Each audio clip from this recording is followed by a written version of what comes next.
Hey guys, Marsengen here, bringing you another Dragon Ball Z Dokkan battle video, and well.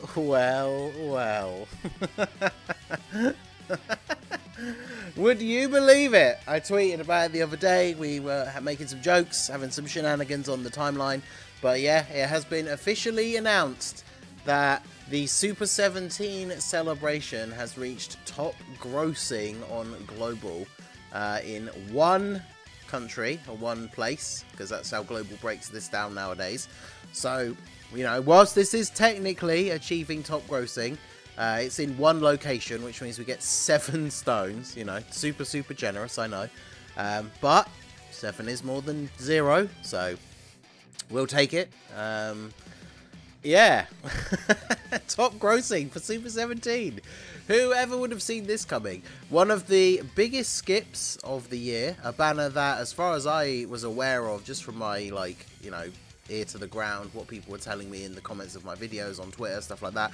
The banner that no one was going to summon on hit top grossing. Now, to be clear, obviously, all jokes aside, like I've said over the last couple of days or week, you know, leading up to the release of Super 17, as much as I like Super 17 as a character, the unit is not good. Now that I've pulled him and have been trying out his team, the team as well as the unit is very wonky.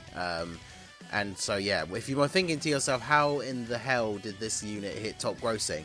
The thing that you have to remember is top grossing is not based on, like, how many stones were spent on what banner. Top grossing is, as it implies, it's just which period of time in the game, like, made a certain amount of money. And there are obviously a couple of factors building into this, because, for example, like, we all know the anniversary is right around the corner. A lot of people are potentially not going to summon for Super 17, but if they are spending players, they're going to buy all of the sales that come with his celebration, even if they're not going to use any of those stones on the banner. We also have, of course, was it the day he came out? Was like the 1st of the month, or he might have been the next day. Was the day, of course, that it refreshes the Kai keys, the link level keys. They're all available from the 1st of the month. And, of course, we had the release of the somewhat controversial, unless you really look at it with a cool head, the Whis event keys also came out, I believe, was it day before yesterday.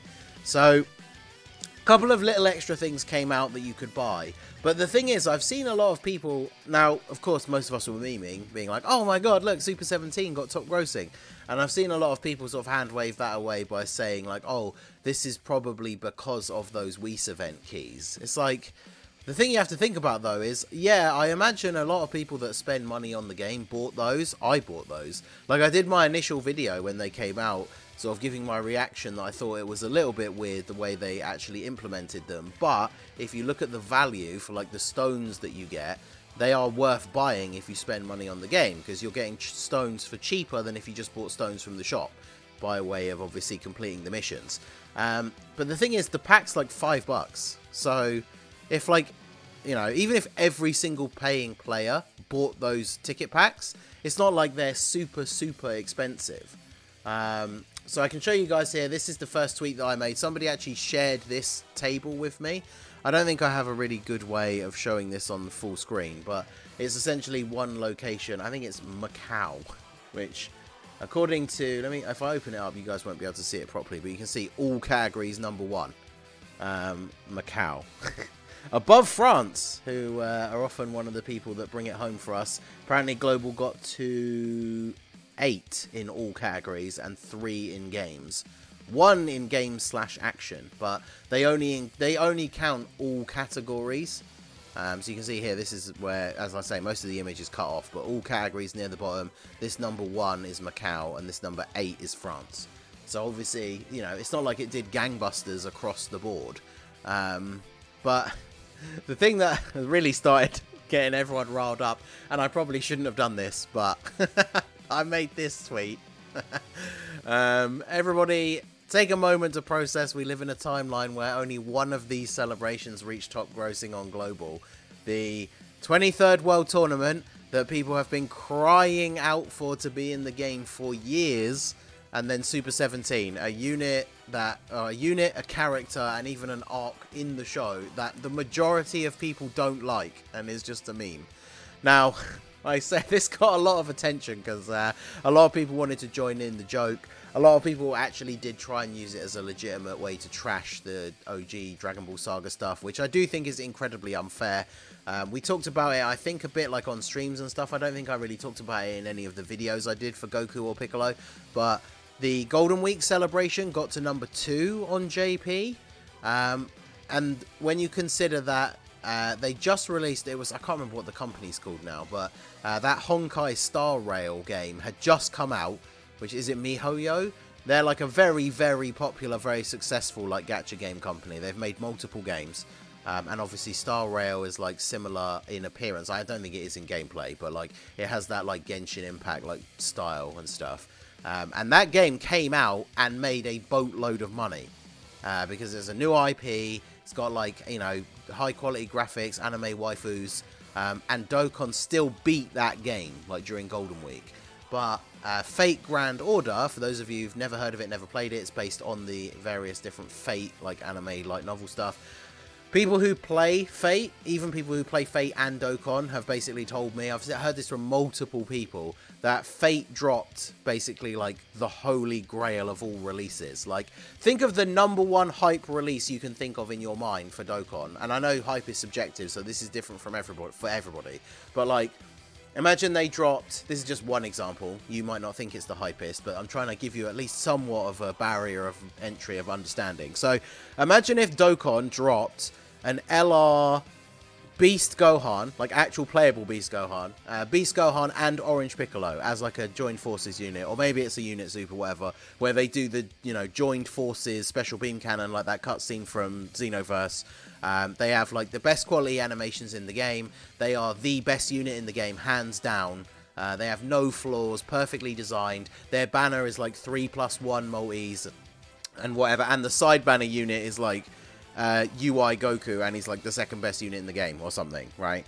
Now that's the equivalent of what Fate dropped. So even people who play both have told me that like there's nothing that Dokkan could have done to hit top grossing. Like Fate whales are known for being huge whales, right? So but the one thing I do think is interesting, and it's weird how top grossing breaks down, because again, it is only one location. But people saying that, oh, this must be because of the keys, or like even the link level keys, I don't necessarily know how much I believe that, because if we take a look at the Super 17 celebration here, the sales, this is absolutely what we classify as like a filler celebration, right? 32 stone pack twice, and the 91 stone pack 4 times. So in total, you're getting a little over 400 stones. Now, like I said, people who are paid players will have probably bought all of these simply for the fact that they want to save them for the anniversary, even if they're not going to summon on Super 17.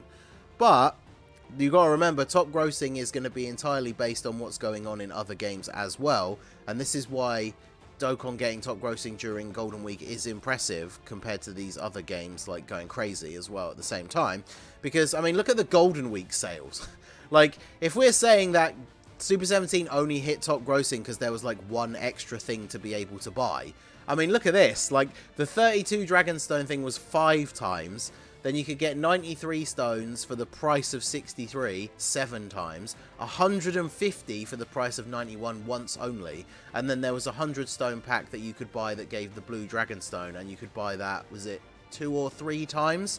So, like, if you were to buy all of the sales during Golden Week, and all of the sales and the keys, both link level and Whis event, from the Super 17 celebration, you would have spent a lot more money during Golden Week, right? So Golden Week definitely made more money on Global than Super 17. It's just the fact that, as far as I'm aware, nothing is really going on in the other games at the moment. But, you know, for the sake of memes, we can now say that we live in a world where Super 17 got top grossing on Global.